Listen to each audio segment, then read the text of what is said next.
Alors maintenant, nous allons nous attaquer à la combinaison, à la création des charges et la combinaison et à l'application des charges pour nos bâtiments, pour notre structure. Alors, pour ce faire, nous avons des façons de créer, de définir les charges. Nous pouvons venir ici. Donc on peut créer des cas de charge par chargement, cas de charge, ou on peut venir cliquer ici et cas de charge. La première chose qu'on va ajouter, ce sera le poids propre du bâtiment. On y vient, on ajoute. Dès qu'on a ajouté, vous voyez que le robot a pris en compte les charges pour mon bâtiment. Après cela, je vais ajouter la charge permanente G. Je vais ajouter.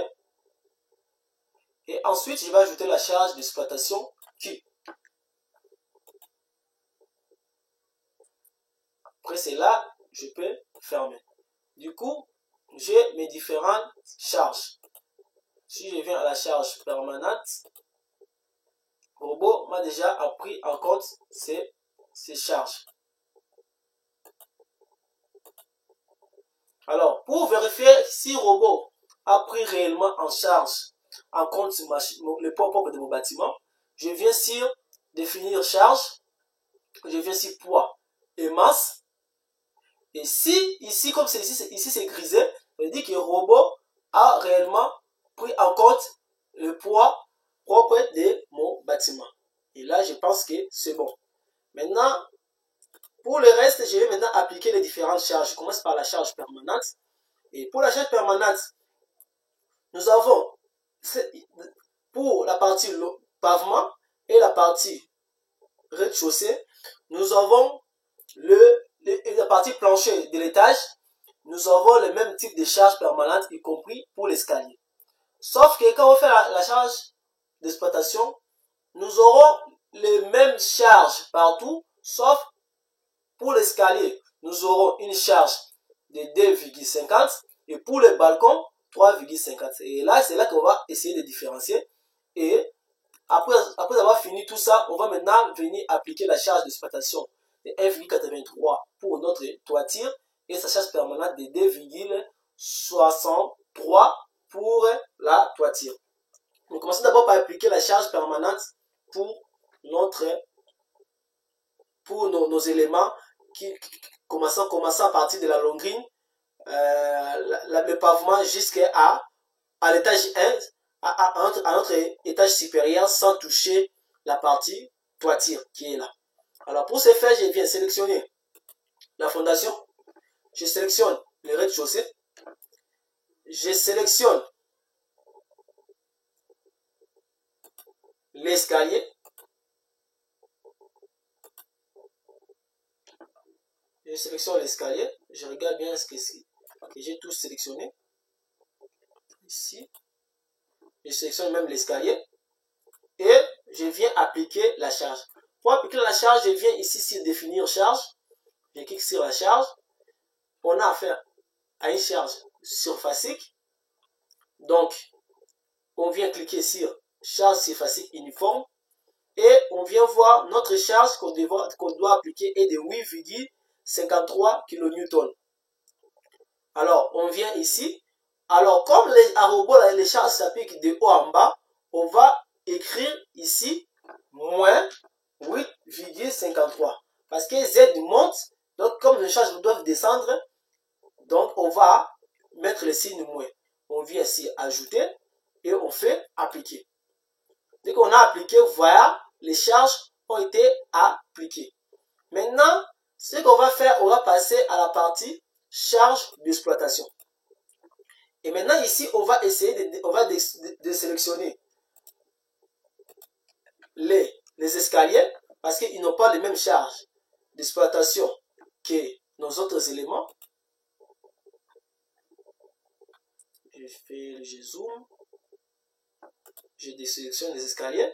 Je viens aussi de sélectionner notre balcon parce que le balcon n'a pas la même charge d'exploitation que les autres éléments de notre structure. Donc je viens prendre le soin. En appuyant sur CTRL, je désélectionne. Je désélectionne cela, ceci.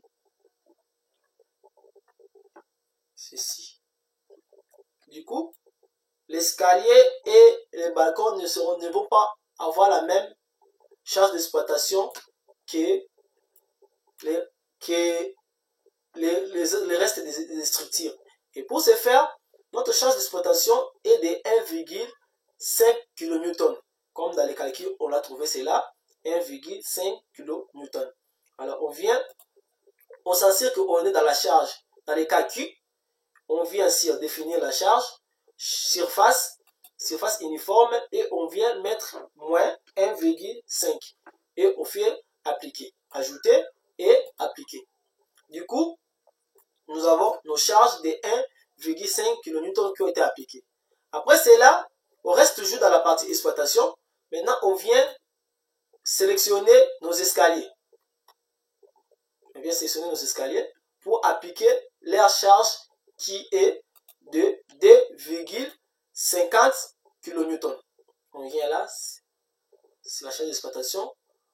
Nos éléments ont été déjà sélectionnés. Je clique sur charge d'exploitation et je fais moins 2,50.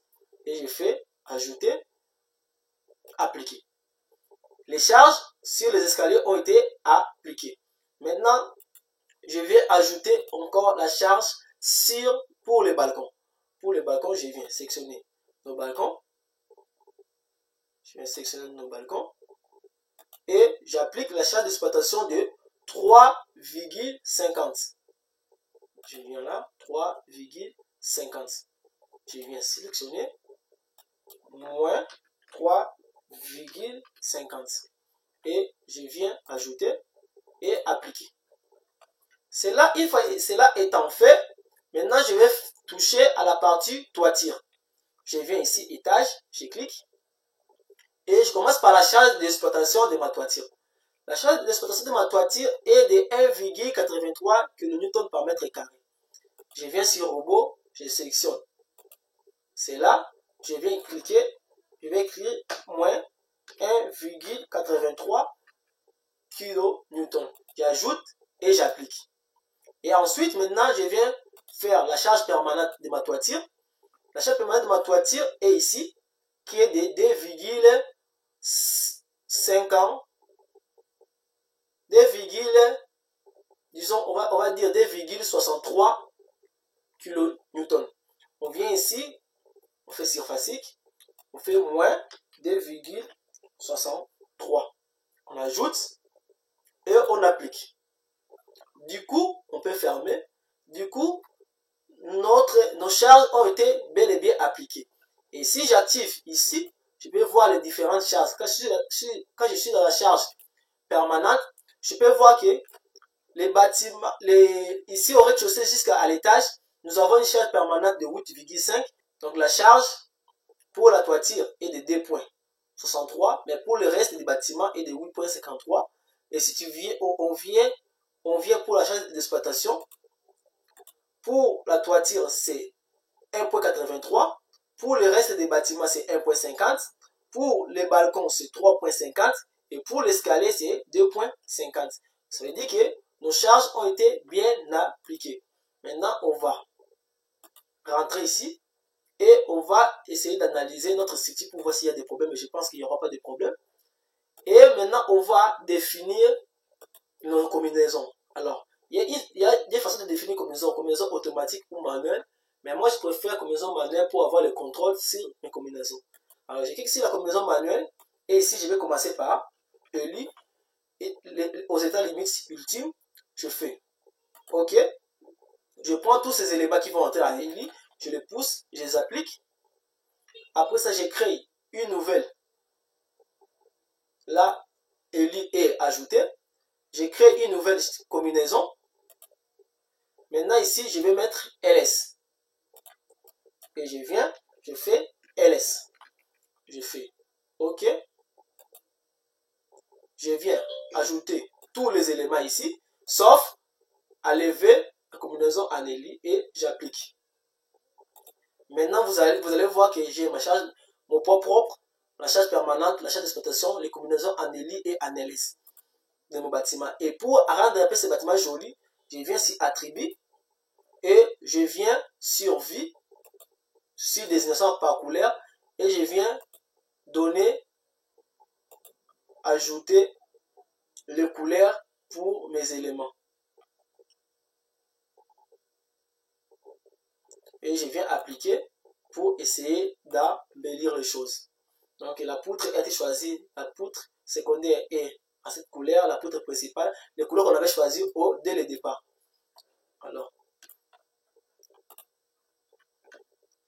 je peux enregistrer cela. Maintenant, mon bâtiment a ses charges, tout a été possible. Maintenant, ce qui me reste à faire, c'est de lancer les calculs sur le robot pour vérifier si les charges sont bien prises en compte et ensuite commencer à tirer les résultats.